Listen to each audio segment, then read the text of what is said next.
Campaigning in Malawi is underway. On May 21st, in addition to presidency, voters are set to cast their ballots for members of parliament and local councillors.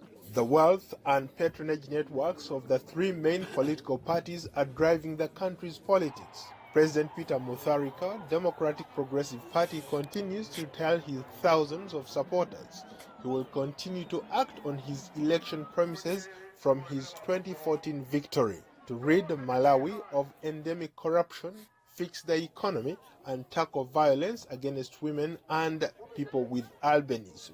Mutharika enjoys the incumbency advantage. Opinion polls have forecast Mutharika's ruling party to win, but regular allegations of corruption could hobble his campaign, where reports of government graft are routine, but the government denies any allegations of corruption. Opposition and civil action groups claim that he and the ruling DPP received about $195,000 from a contractor supplying food rations to the police.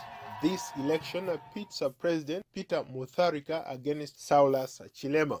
Political analysts say Chilima is seen as the biggest threat to Mutharika. Chilima quit the ruling party in July of 2018 in protest of alleged corruption. The former ally turned foe has launched a series of bitter attacks on the president and hopes to win power as the head of a new opposition party, the United Transformation Movement. Chilima told VOA in an interview that he no longer speaks to the president, and he alleges that corruption is worsening under the current administration. Number one, I've got a constitutional obligation to serve out the term. And at this stage, as I'm sitting and talking to you, I have no reason to quit. I think that we would also be creating another interesting constitutional crisis. Analysts say Chilima, 45, a wealthy businessman, could easily give Mutharika, 79, a tough battle.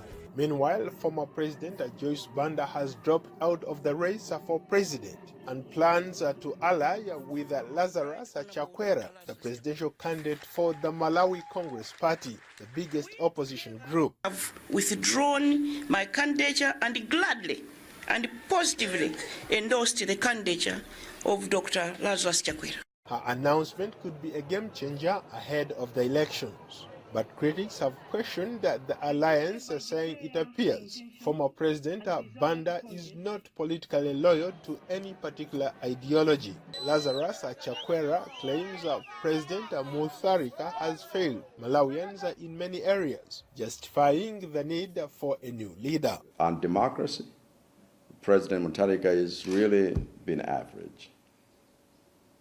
On economics,